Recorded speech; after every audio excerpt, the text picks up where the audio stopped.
que Avraham Avinu a petit à petit découvert le fait que Hachem a créé le monde, il y a un seul Dieu unique. Il a commencé d'abord par observer le magnifique mouvement du soleil. Il s'est dit, mais c'est incroyable, un astre comme ça, une boule de feu tellement forte. Il s'est dit, pas possible, c'est lui qui a créé le monde. Il s'est dit, c'est lui Dieu, c'est le soleil. Donc il s'est prosterné devant le soleil, jusqu'au moment où il voit que, à l'approche du crépuscule, le soleil disparaît et laisse apparaître quoi? La lune. Il se dit, ah, j'ai compris, donc en fait, le soleil n'est qu'un agent, n'est qu'un sous-fifre de la lune. Et il s'est mis devant la lune, il s'est mis à se prosterner. Puis le lendemain matin, il voit que la lune, boum, elle disparaît. Il se dit, oula, donc forcément, il y a un principe fédérateur qui gouverne les deux. Et petit à petit, il est arrivé à cette croyance en Dieu. Maintenant, croire en Dieu à l'époque, c'est un problème géopolitique. Pourquoi? Tu veux dire, non, c'est théologique. Je dis, crois à ça, qui croit à ça, peu importe. Non. Si tu crois en Dieu, ça veut dire que Dieu a créé le monde. Et si Dieu a créé le monde, ça veut dire que ce monde est un cadeau dans les mains de l'homme et que Hachem attend que ce cadeau soit bien utilisé. Et vous allez voir tout de suite la conséquence au niveau géopolitique. Si Dieu a créé le monde, ça veut dire que lorsque je vais prendre une terre, il faut que je mérite cette terre. Je ne peux pas dire « c'est à moi parce que je suis le plus fort ». La loi du plus fort ne peut pas marcher. Parce qu'en fait, tout dépend. Si Dieu n'a pas créé le monde, donc il y a un monde qui est là, ben j'arrive, je mets ma tente et j'impose ma loi et je suis le plus fort et un point c'est tout. Ce qu'on appelle la raison du plus fort est toujours la meilleure. Mais si Dieu existe, alors c'est l'inverse. C'est la raison du meilleur est toujours la plus forte. Ça veut dire que pour pouvoir être sur une terre, il faut le mériter, il faut être en accord avec Dieu.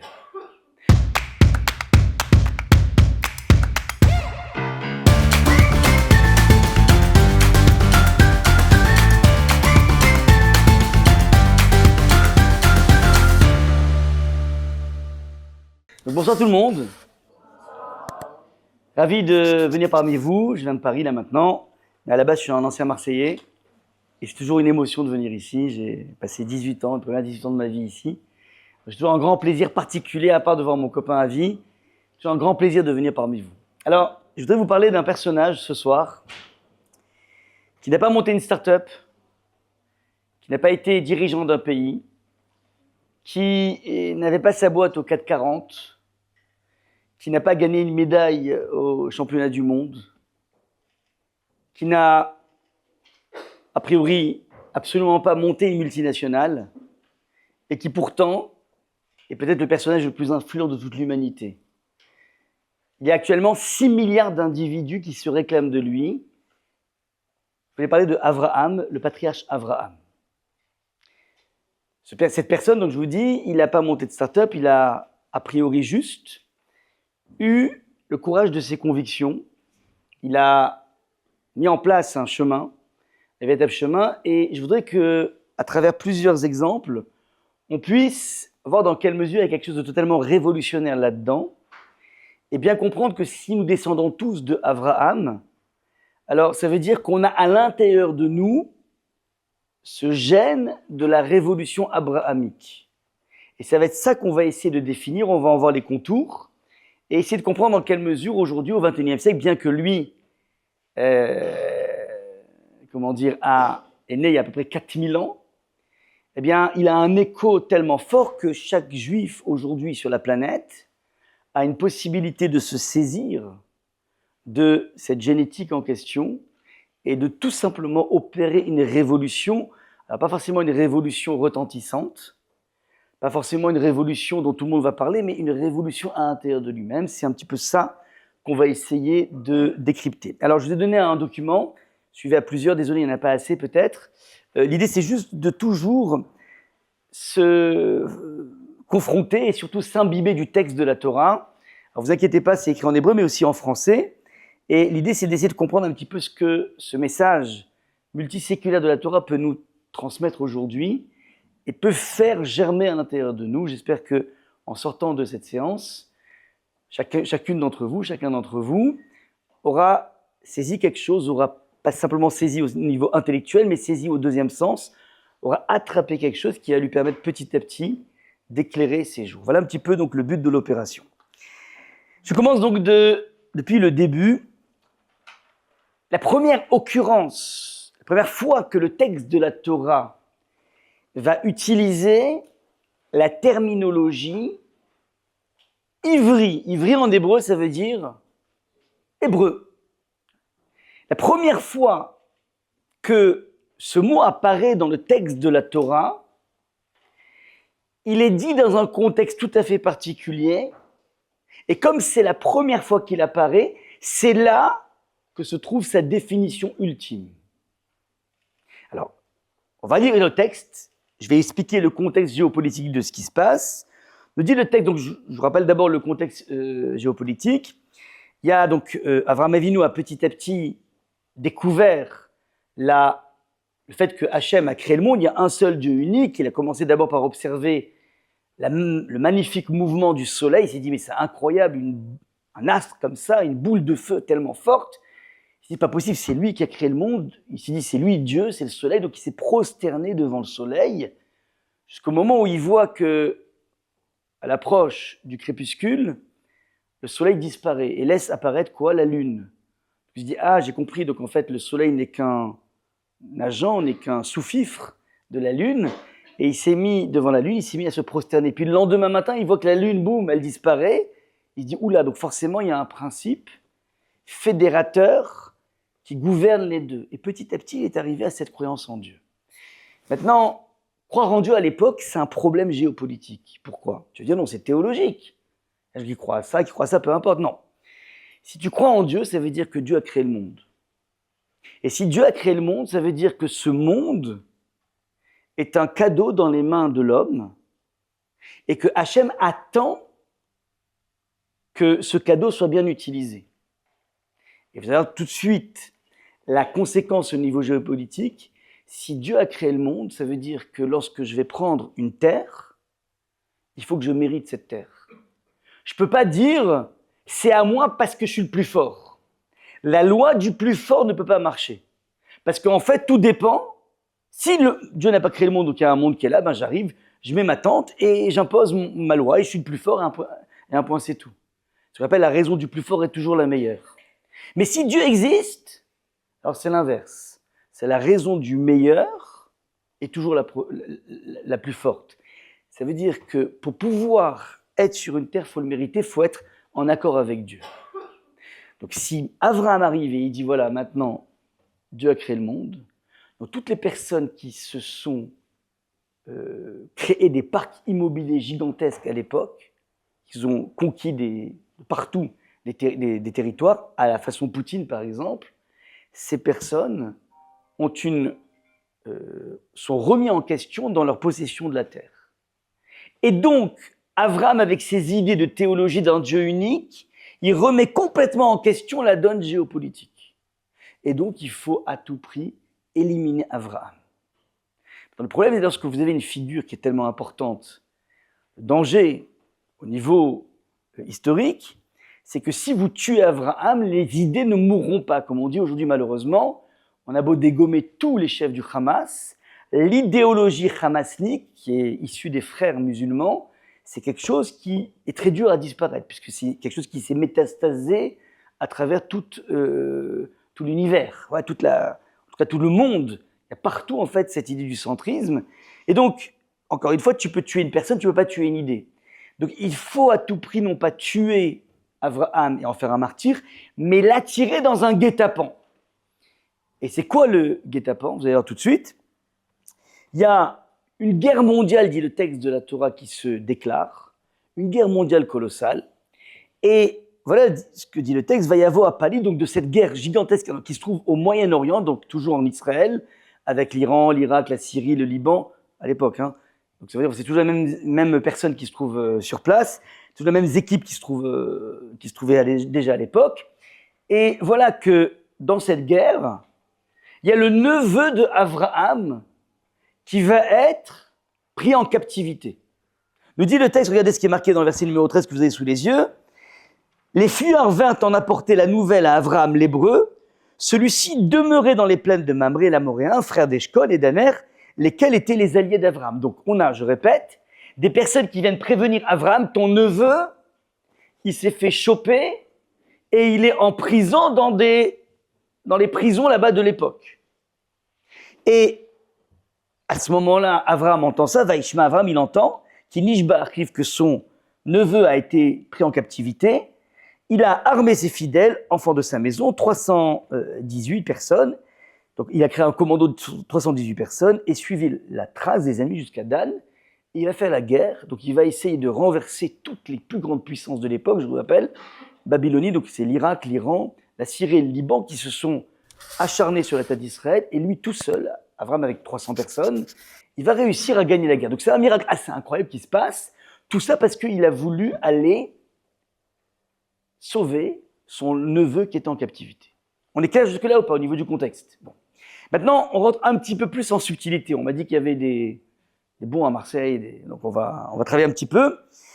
Si vous regardez bien le texte précise que la personne qui est venue lui prévenir que son neveu est en captivité s'adresse à Abraham en tant qu'Abraham à Ivry.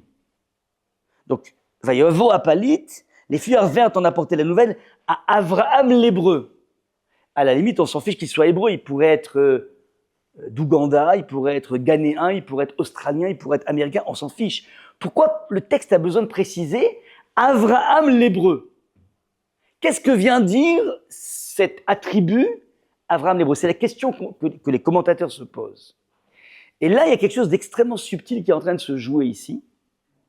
C'est que, si on réfléchit 2 minutes, imaginez que vous ayez un frère, une sœur, qui s'est fait attraper à Moscou et soupçonné d'espionnage. Vous savez pertinemment que votre frère ou votre sœur est allé à Moscou pour regarder les musées, pour regarder l'organisation du monde soviétique, et que cette personne n'a absolument aucun lien avec aucun gouvernement ni rien.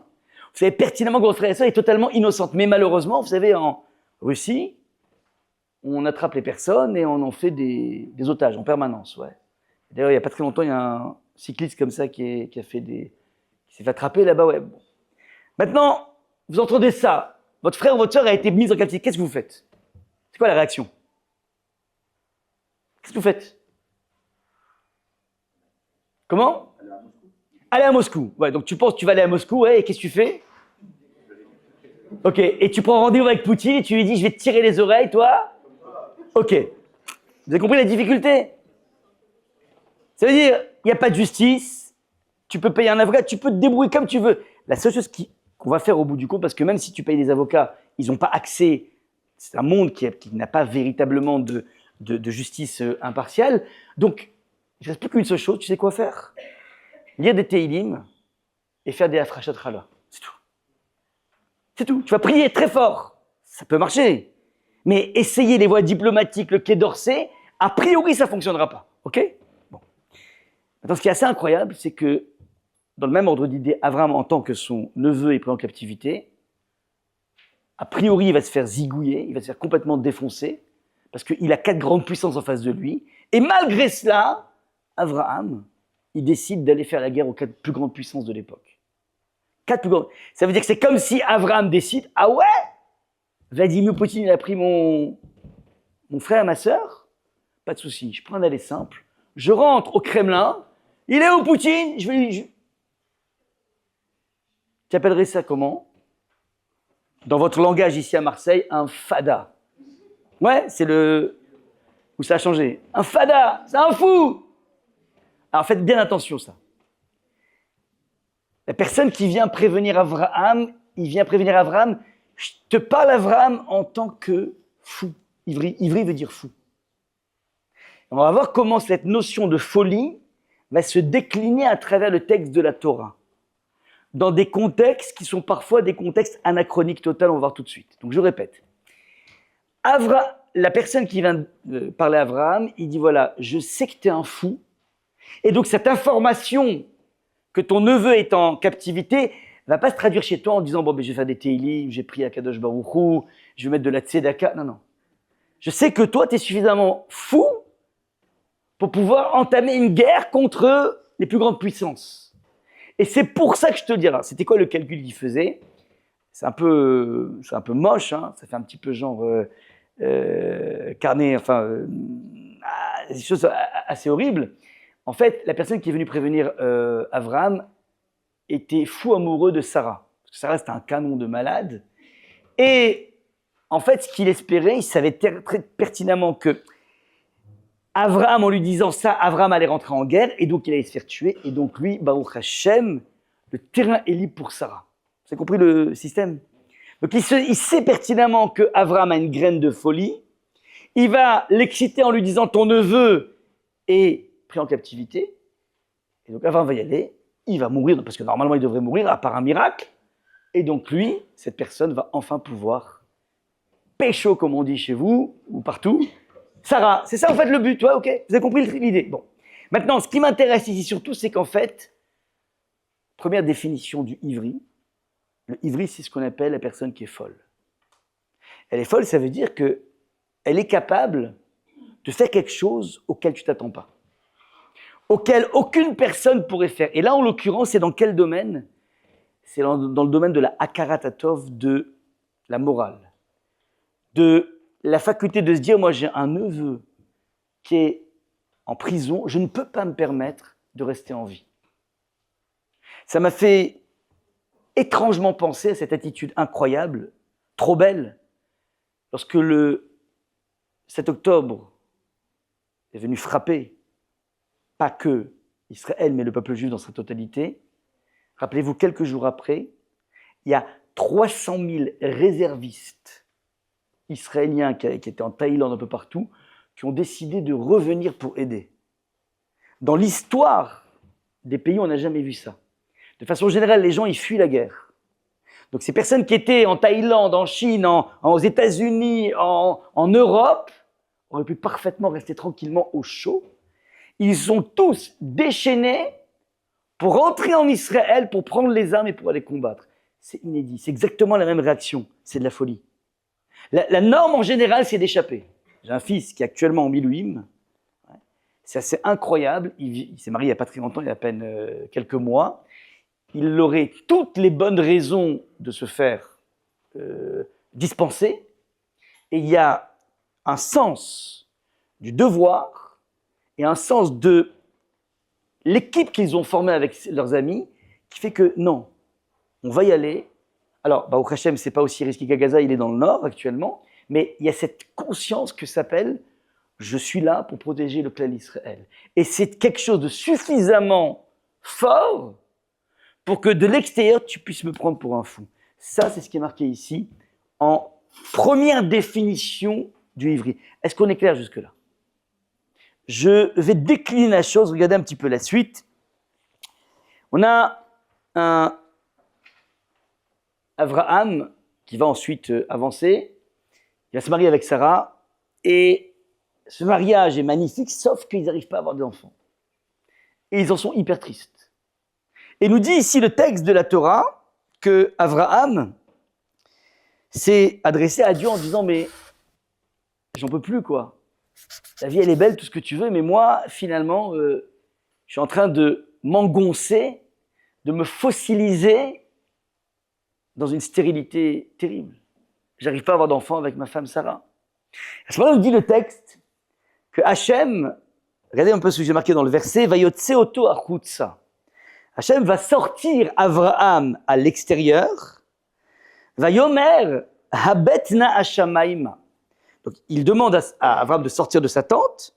Il lui dit « Abetna hashamayma » regarde hashamayma vers les cieux, ou spor hakochavim, mais compte les étoiles, imtuchal, si tu arrives à les compter, les sporotam. Vayomer lo ko yezaracha. Hachem lui dit « Ko yezaracha » ainsi sera ta descendance. Donc, je répète, il y a Abraham qui est dans la tente, et il dit « Sors de la tente, regarde le ciel, compte les étoiles si tu arrives à les compter. » Vous savez, dans le ciel d'Israël, il est hyper chargé d'étoiles. Ils ont entendu, bon, c'est impossible. Eh bien, sache une chose, chez Ko Yezaracha. Ainsi sera ta descendance. Alors là, il y a une foultitude de commentateurs qui sont intrigués par ce qui est marqué ici.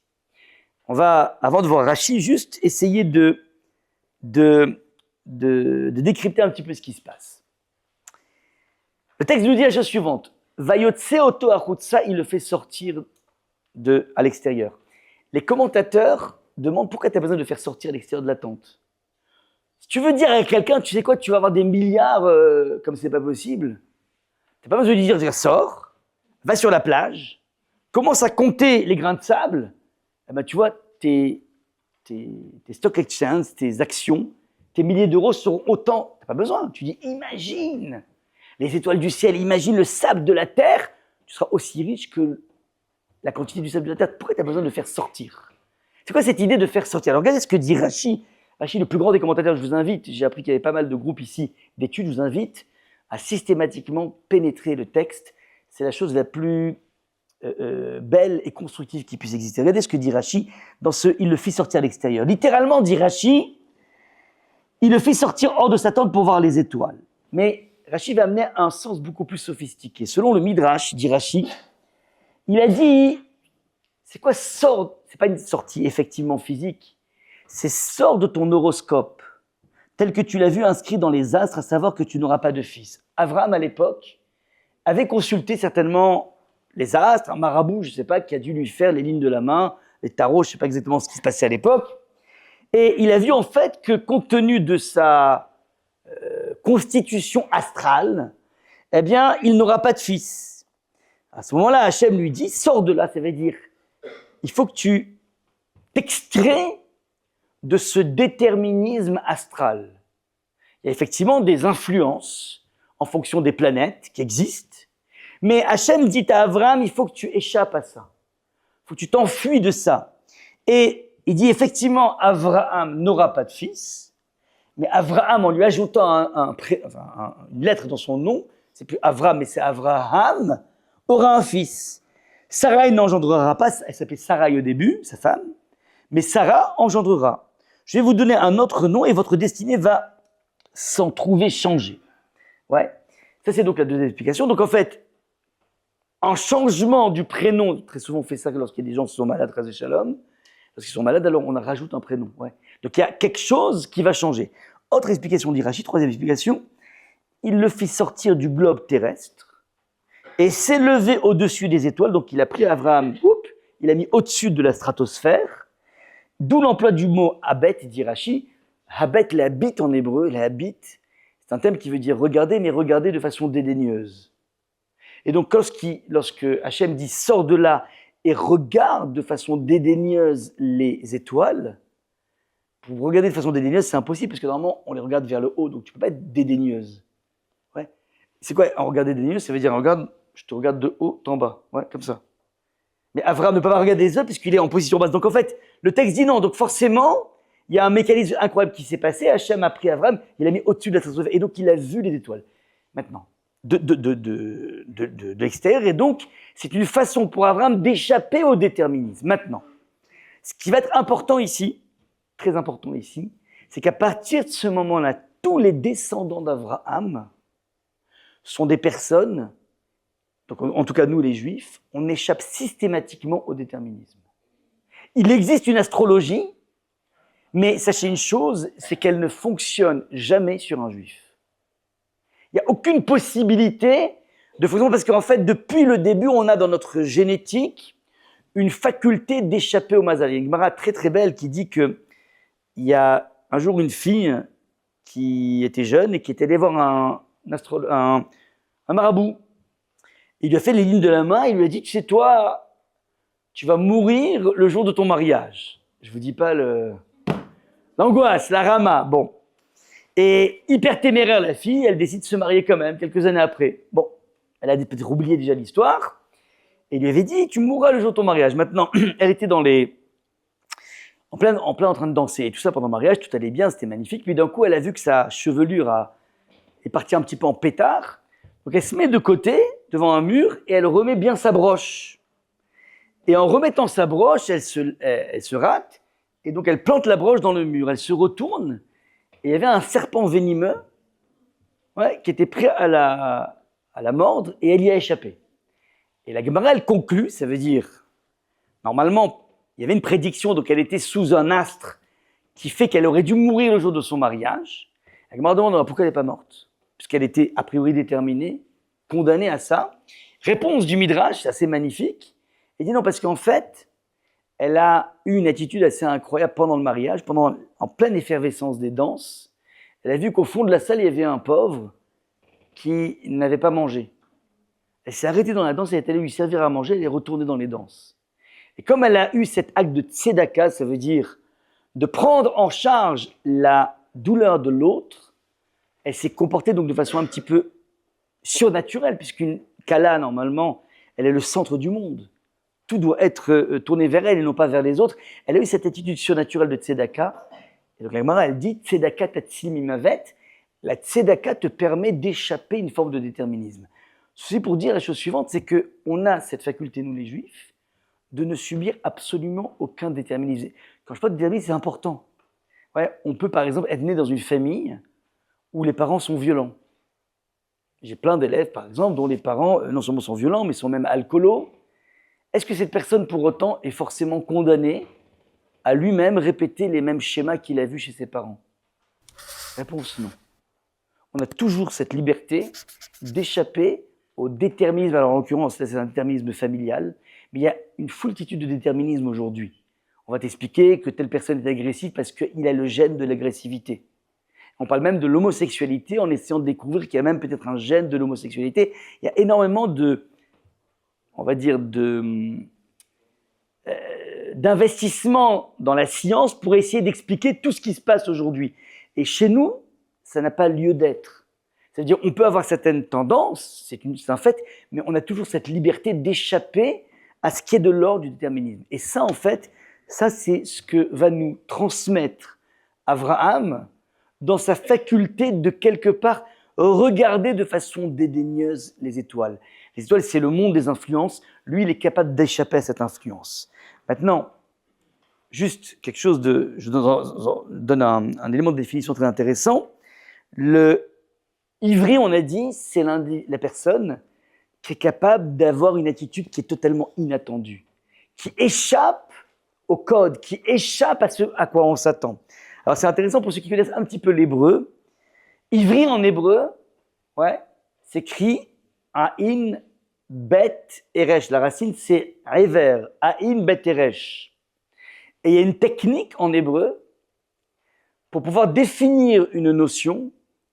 Eh bien, tu peux la définir un peu comme en philo, parce qu'elle n'est pas. Vous vous rappelez, en philo, quand tu dois définir la liberté, c'est compliqué à définir la liberté. Tu peux dire déjà que la liberté, c'est l'absence de contraintes. C'est quoi l'inverse de la liberté? C'est les contraintes. Donc la liberté, c'est déjà l'absence des contraintes. C'est la définition inverse, Eh bien, cette notion s'appelle en hébreu le hifour. Hifour veut dire à l'envers. Quand tu lis ivri, la racine de ivri d'hébreu, à l'envers, ça fait quoi? Pardon? J'entends pas. Non, riboua. Et riboua en hébreu, c'est le carré. C'est le carré. Ça veut dire, lorsque les choses sont carrées, lorsque les autoroutes sont tracées, eh bien ça, c'est l'antithèse de l'hébreu. L'hébreu est celui qui passe sa vie à ne jamais de subir les schémas préconçus. Il échappe systématiquement à toute cette faculté de mettre les gens dans des carrés. Ça, c'est le point essentiel. Maintenant, jusqu'à présent, on a vu l'attitude au niveau moral de Abraham, qui est capable d'aller au péril de sa vie, de façon complètement folle, sauver son frère son neveu, parce qu'il a une sens de la responsabilité. Je voudrais passer dans un deuxième registre. Il y a une histoire qui est assez connue dans la Bible. C'est l'histoire de Yosef. Vous connaissez Yosef ou pas? Yosef, personnage de Yosef, est le fils prodige de Yaakov, et qui, lui, malheureusement, dès sa tendre enfance, a subi la jalousie de ses frères. Une jalousie tellement forte, tellement puissante, que ses frères vont arriver jusqu'à vouloir le tuer. Ils étaient extrêmement jaloux de lui, parce qu'il était préféré par son père, et il ne supportait pas cette préférence du papa, et c'est un truc assez classique. Et lorsque c'est vrai, on a l'impression qu'un frère ou une sœur est plus aimé que nous, c'est dévastateur. C'est insupportable. J'ai pas dit allô Siri, c'est bizarre. Hein. Donc c'est vraiment dévastateur pour eux. Et donc ils décident, quand il avait 17 ans, de le prendre et de le tuer. Finalement, ils se raisonnent un petit peu, ils vont pas le tuer, ils vont le mettre dans un puits. Et là-bas, dans ce puits, il va avoir plusieurs histoires. Ça veut dire donc dans ce puits, il va être récupéré par des commerçants qui passaient par là-bas dans le désert. Il va arriver en Égypte. Et là-bas, en Égypte, il va prendre un taf, il va prendre un boulot chez Monsieur Poutifar. Et voilà que il est tellement brillant et tellement fort qu'il va gravir petit à petit les échelons et il va devenir le DAF, le directeur financier de tout l'empire de Monsieur Poutifar. Malheureusement, vous connaissez l'histoire, Monsieur Poutifar avait une femme qui était très très belle et Yosef était très très beau et Madame Poutifar commence à avoir des vues sur Yosef. Yosef est quelqu'un de très sérieux et elle va essayer de le draguer pendant 1 an. Pas l'histoire d'un 31 décembre, pas du tout. 1 an, chaque jour, elle changeait 3 fois d'habit pour essayer d'attirer son regard, dit le Midrash. Et au bout de 1 an, elle va essayer de le faire succomber. Elle s'approche de lui, elle essaie de le forcer, et lui, Baruch Hashem, il a une résistance incroyable, et il va décider de ne pas aller avec elle. Malheureusement, elle voit qu'en fait, elle n'arrive pas à arriver à bout, donc elle va l'accuser de viol. Lui, il n'a rien fait. Il subit, mais en plus, elle va l'accuser de viol, et malheureusement, là-bas, à l'époque, ça marchait déjà, balance ton porc, il le chope, il le met en prison. Et donc, notre cher Yosef va être en prison, puis après, dans cette prison, il va se mettre... Alors, c'est assez terrible, parce que c'était un personnage, Yosef, qui rêvait, qui faisait des rêves à l'époque, qui était beau à faire rêver, qui était intelligent à faire rêver, et puis maintenant il est dans la prison, il ne rêve plus, mais les rêves viennent à lui. Il va interpréter les rêves, et au bout de plusieurs années, il va enfin être libéré. Et comment il va être libéré? Parce que tout simplement, il y a le pharaon qui fait des songes, qui fait des rêves, et qui le perturbe énormément. Il demande à tous ses marabouts, à tous ses mages, c'est quoi ces rêves que j'ai faits? Il n'y a personne qui arrive à lui donner une bonne interprétation. En tout cas, il ne sent pas que l'interprétation colle avec son rêve. À ce moment-là, il ne sait pas comment faire. Et il y a une personne qui était dans la cellule, dans la prison avec Yosef, qui lui dit, tu sais, nous on avait dans la prison un marabout, mais alors top niveau, la Rolls des marabouts.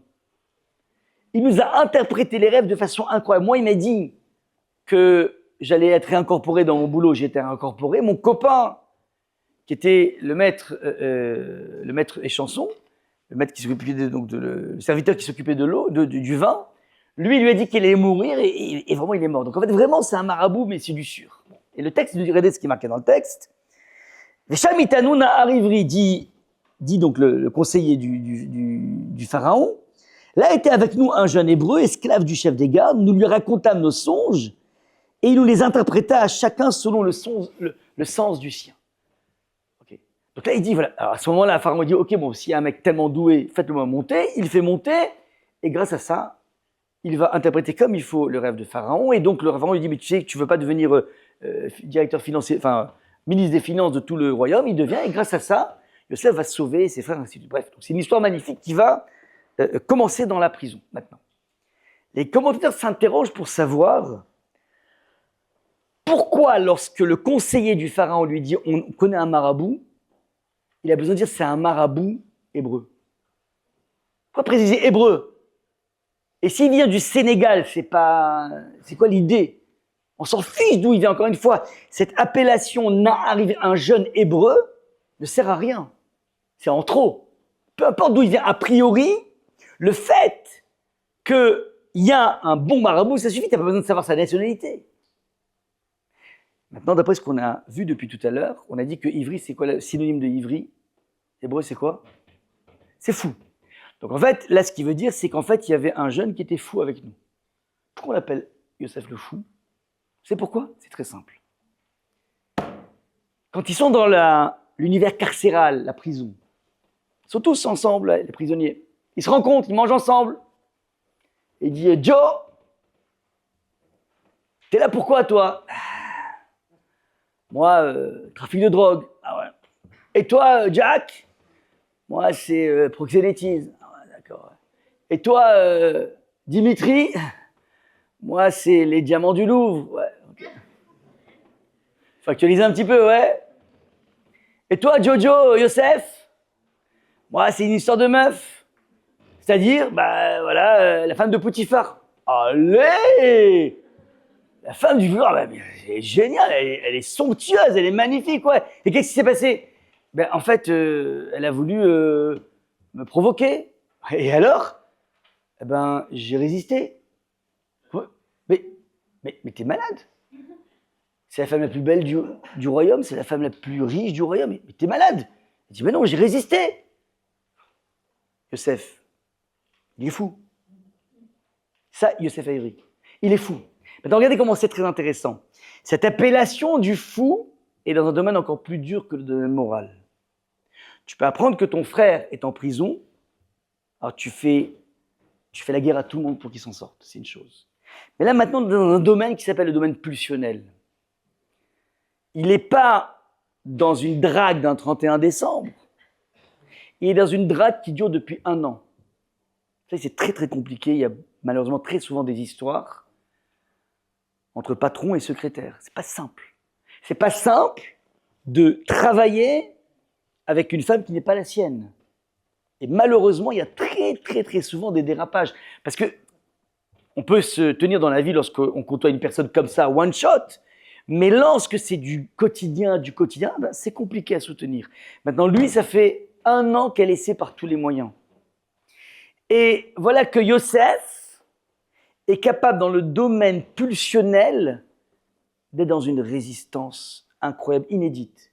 C'est tellement incroyable de résister dans ce domaine particulier que Youssef va planter dans le peuple juif la génétique de la résistance à ce monde pulsionnel particulier, qui fait que pendant 210 ans, les descendants de Youssef, donc en fait le peuple juif, qui va vivre 210 ans en Égypte, qui était le pays le plus dépravé du monde, il y avait une culture de la dépravation, eh bien, il n'y a pas un seul juif qui est allé avoir une union interdite. Pendant 210 ans, c'est colossal, c'est complètement incroyable. Pourquoi? Parce que finalement, la résistance de l'aïeul a permis de créer une sorte, je ne vais pas dire d'immunité, mais une possibilité de rentrer en combat par rapport à ça. Vous savez, c'est quelque chose d'assez inédit et c'est d'autant plus important pour nous. Si nous savons que nous descendons de Abraham, de Yosef, nous avons cet hébreu qui est à l'intérieur de nous, ça veut dire qu'on est oui aussi capable, je vous le dis, de résister dans ce domaine alors que ça a l'air tellement dur. Et je m'adresse maintenant avec vous les jeunes, ouais, j'ai plus du tout votre âge, je suis dans notre, on pourrait dire presque dans notre siècle, mais je sais à quel point la jeunesse est plus qu'altérée. Elle est défoncée par tout ce que vous récupérez en termes d'images sordides dans vos portables. Et je sais que malheureusement, ce n'est pas que les garçons qui ont accès à la pornographie, mais c'est aussi les filles qui ont accès, et c'est devenu presque une mode. Et je vous le dis, alors je vous le dis, j'ai beaucoup de peine pour vous. Pourquoi je vous dis ça? Parce que c'est vrai que nous, à notre époque, c'était pratiquement impossible d'accès. Il fallait être un sacré vicieux pour essayer d'obtenir des trucs tordus. Ouais, ça n'existait pas, il n'y avait pas de canaux comme ça par les smartphones. Aujourd'hui, vous êtes devant un torrent permanent dans lequel on vous véhicule les délires les plus énormes. Et je veux dire pourquoi c'est un délire plus énorme, parce que finalement,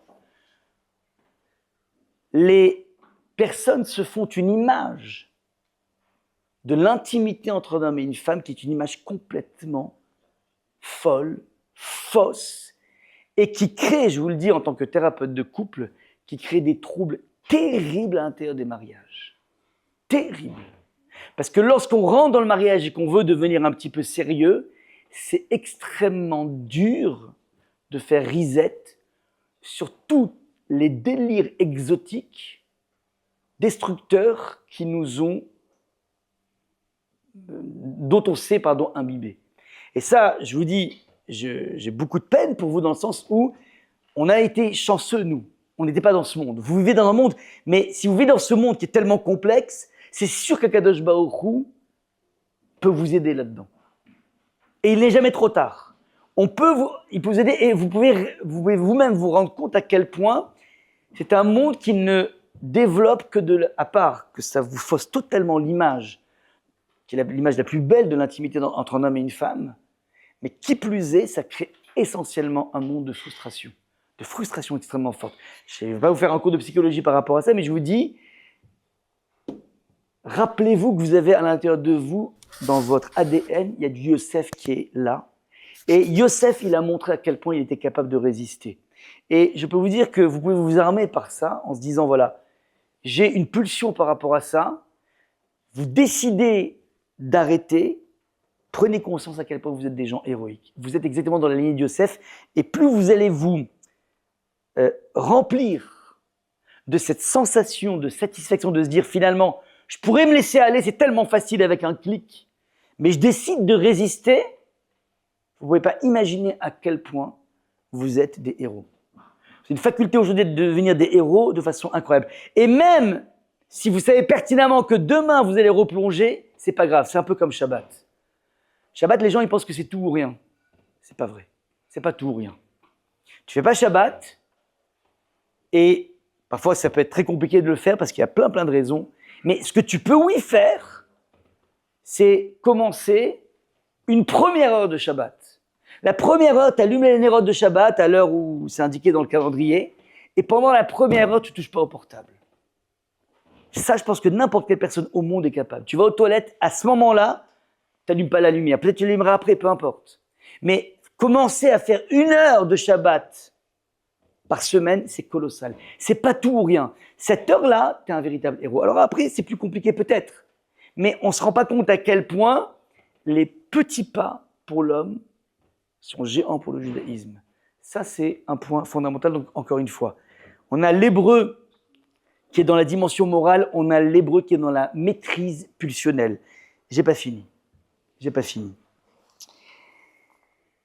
On va être bien après, à l'époque de l'Égypte, une Égypte qui était extrêmement complexe, un monde concentrationnaire dans lequel Pharaon met un décret dans lequel tous les premiers-nés mâles, on doit les jeter au Nil.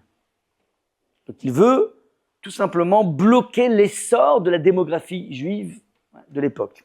Et nous dit le texte, va tomarna meledot el paro kilo kanashim a mitriot a ivriot ki chayot enna beterem tavo ele enam yeledet veyeladou. Et voilà qu'il y avait 2 sages-femmes qui ne respectaient pas le décret de Pharaon. Et elles se sont arrangées à systématiquement sauver les premiers-nés mâles, à chaque fois.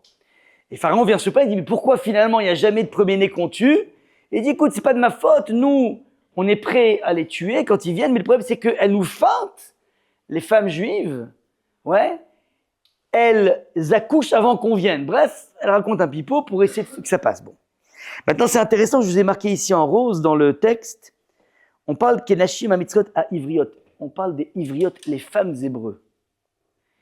Les femmes hébreux sont des femmes qui sont, qui ne sont pas comme celles des Égyptiens.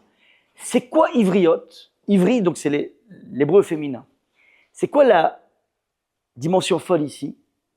C'est qu'en fait, le peuple juif, en tout cas les femmes juives, ont été capables de sécréter dans un monde où tu as un risque que ton enfant, on te le prenne, on te le mette au Nil. Elles ont été capables de sécréter un baby boom alors qu'ils auraient dû avoir une baisse totale de la natalité.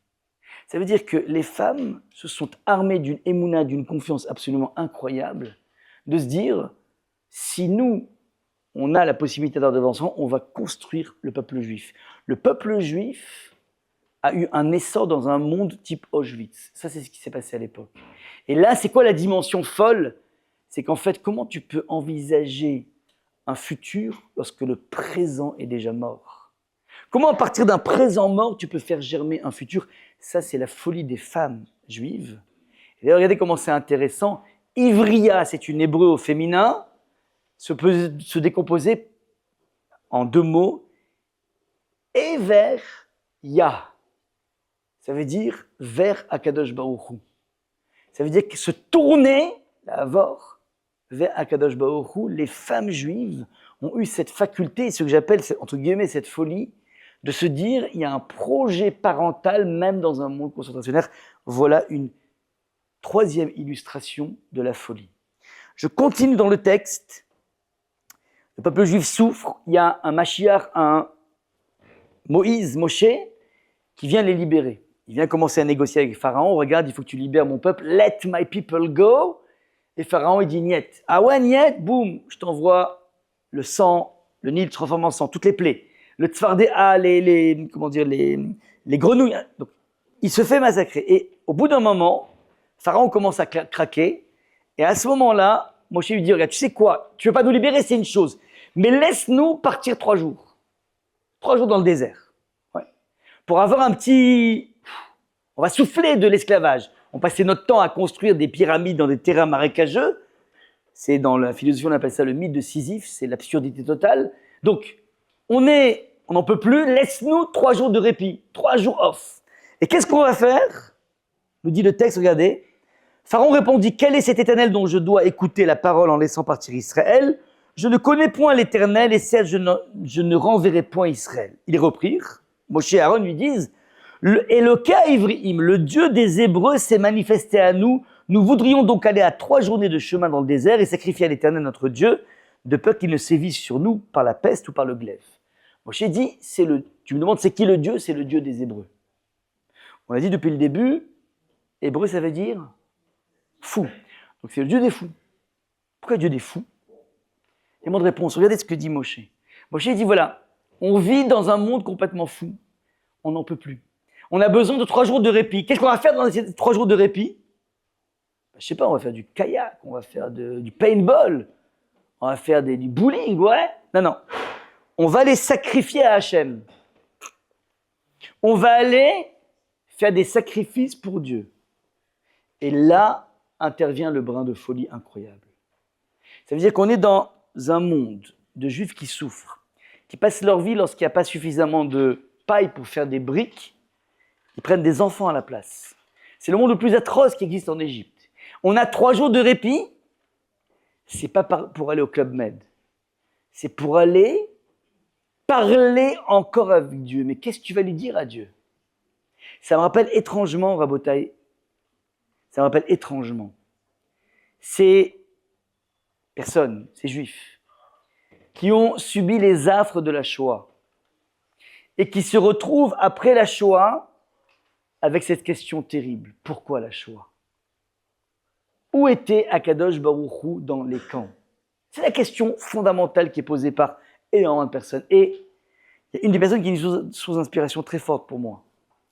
Il s'appelle le rabbi de Klausenburger Rebbe. C'est une personne qui a perdu dans la Shoah toute sa famille. Il avait 11 enfants. Il avait perdu sa femme, ses enfants.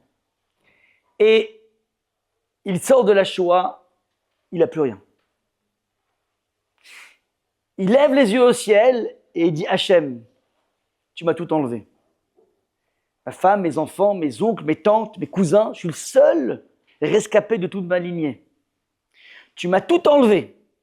Mais il y a une chose que tu ne pourras jamais m'enlever, Hachem, c'est la liberté de continuer à croire en toi malgré tout ce que j'ai subi. » Est-ce que vous voyez se dessiner ici le paradoxe complètement incroyable? Le bonhomme s'adresse à Hachem et dit « Tu m'as tout enlevé, mais j'ai encore la liberté, et tu ne m'enlèveras pas ça, de croire en toi malgré tout ce qui s'est passé. » Ça, c'est exactement ce qui est marqué ici, le Dieu des fous. Le peuple juif a cette faculté dans son rapport à Dieu, à être capable de persévérer dans la communication ou même dans la non-communication, mais en tout cas, on reste ancré avec Hachem, même si j'ai des questions terribles qui m'agitent. Ce même rabbi, le Klausenburger Rebbe, ce même Rav, il s'est beaucoup développé dans la ville de Netanya, en Israël.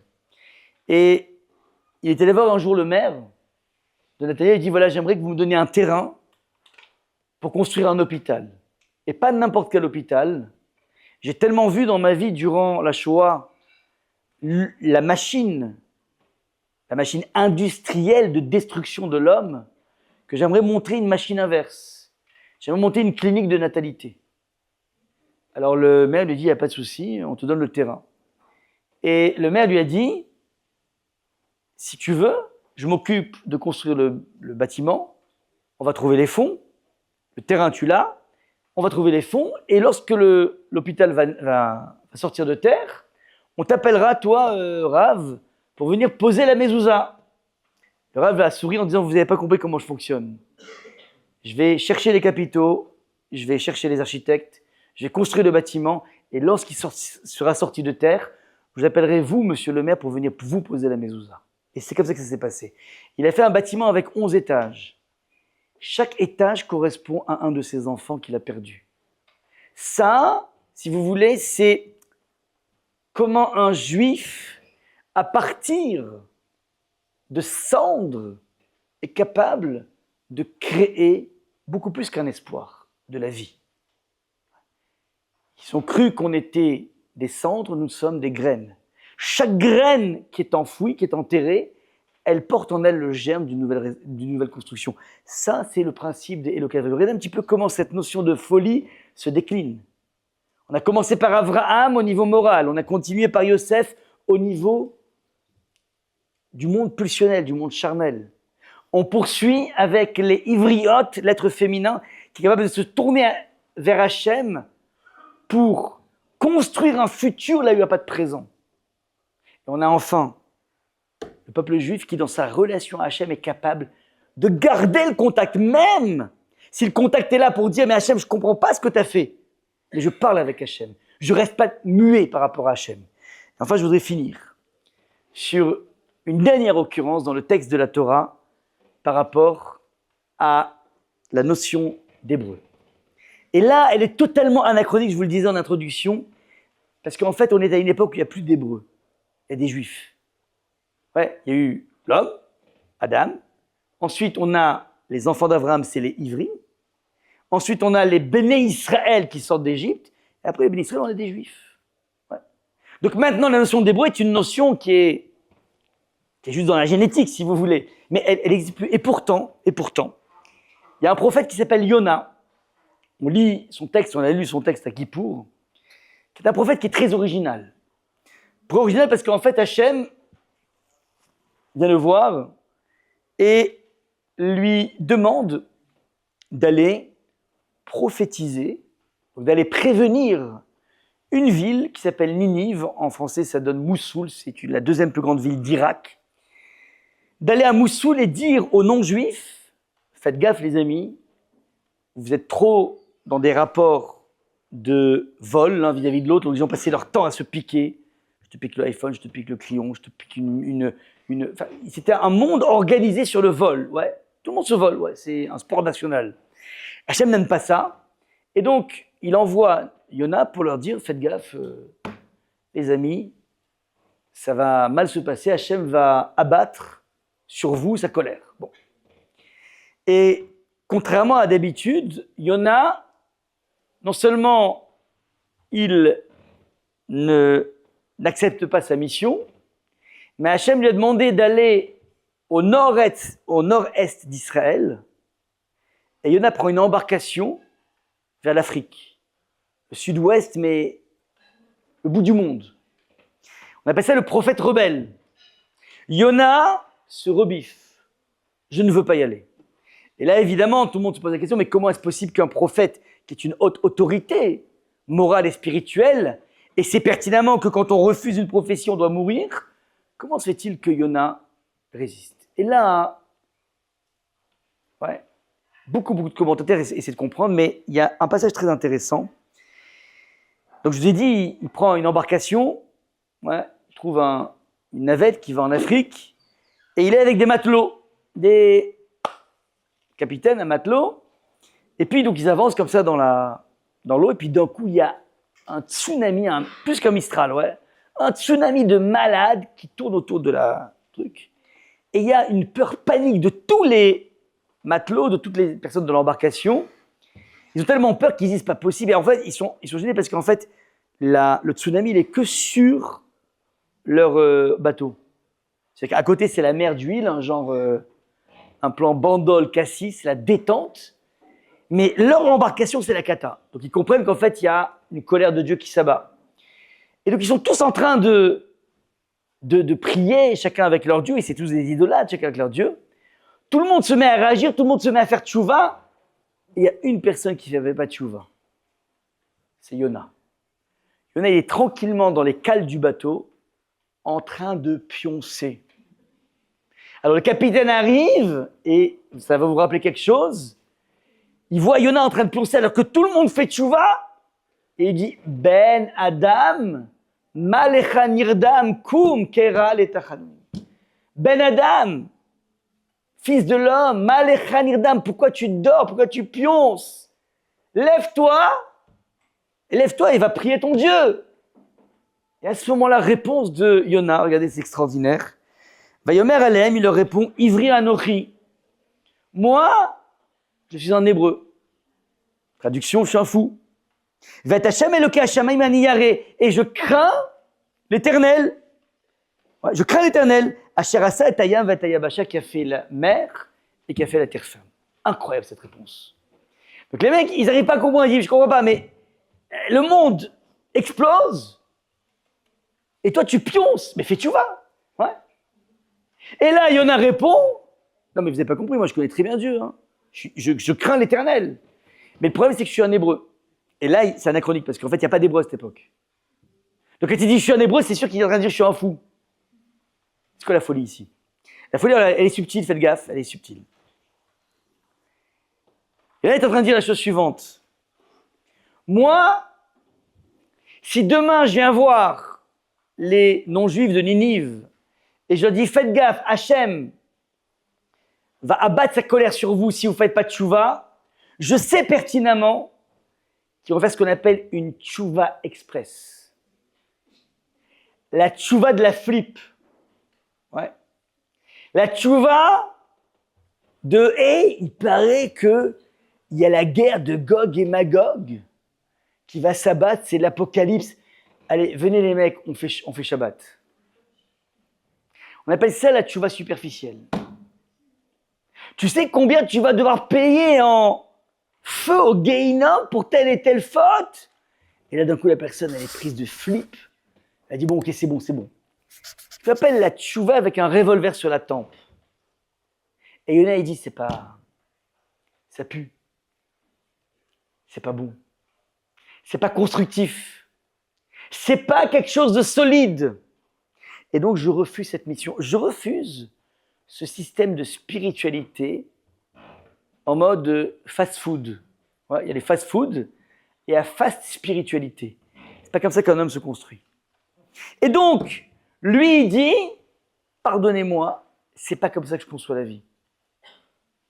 Et le paradoxe est incroyable. C'est que les matelots qui étaient avec lui, en général, vous savez, les marins, c'est pas les personnes des meilleures mœurs. Rappelez-vous, parce que vous connaissez de Brel, dans le port d'Amsterdam. Ouais, les marins, c'est pas la fine fleur de la société. Et dans le texte, c'est intéressant. Au début, ils s'appellent des marins. Puis après, dans le texte, on les appelle des hommes.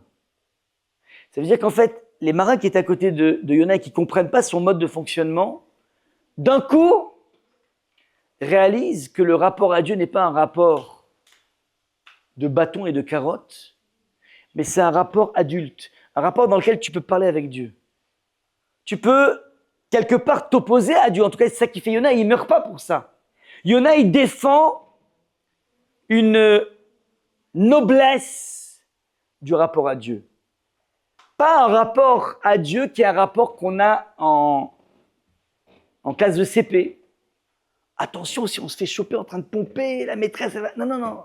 Bien en classe de 6e ou en terminale, peu importe, ouais. C'est plus ce rapport, c'est un rapport adulte. Un rapport dans lequel je dois avancer dans la vie. Il y a des choses merveilleuses que la Torah m'offre. Mais quand j'avance, c'est pas avec la flip.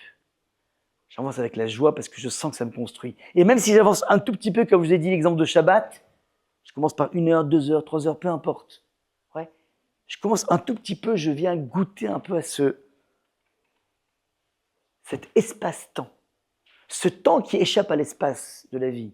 Eh bien, c'est comme ça petit à petit que je grandis. Pas parce que j'ai peur de brûler au Gehinnom si je ne fais pas Shabbat. Ça, c'est une motivation qui est une motivation basse. Je dois mettre en place une motivation qui se nomme. Hachem a créé le monde, il nous a montré que tu peux être créé toute la semaine, du dimanche au vendredi. Tu peux être dans des procédures informatiques, tu peux être dans des bilans comptables, tu peux être dans des plaidoiries, tu peux être dans des ordonnances. Ouais, tu es en train de façonner la nature, c'est magnifique, c'est fantastique. Mais si dans ta créativité, tu n'es pas capable un tout petit peu de mettre un frein pour observer ce que ça construit, alors tu es en train de tuer ta créativité. Lorsqu'on passe sa vie à créer, si tu ne t'arrêtes pas un moment, quelque part, le souci de créativité va tuer la créativité. Il existe des moments de contemplation, c'est le moment du Shabbat. Alors, il y en a qui peuvent le faire pendant tout le Shabbat, c'est fantastique. D'autres qui peuvent faire 1 heure, 2 heures, peu importe. Mais profitez de ce moment de réflexion incroyable. Ça, c'est un des points qu'on peut apprendre ici. Donc voilà, je finis mon exposé ici avec vous. N'hésitez pas s'il y a des questions. On a vu en 2 mots que le concept de Ivry va prendre plusieurs pistes, plusieurs directions. Il est en filiation à travers le texte de la Torah dans son ensemble. Il commence par la définition d'Abraham qui est le fou, qui nous montre la voie, jusqu'à Yosef dans son monde pulsionnel, jusqu'au Ivriot, dans la faculté de créer, d'écrire l'histoire, dans les Béné Israël, dans leur rapport à Dieu, et enfin dans Yona qui est au summum de l'hébreu, qui lui va être dans la désobéissance de Dieu, parce que ce qu'on doit créer dans la vie, c'est des rapports authentiques et vrais.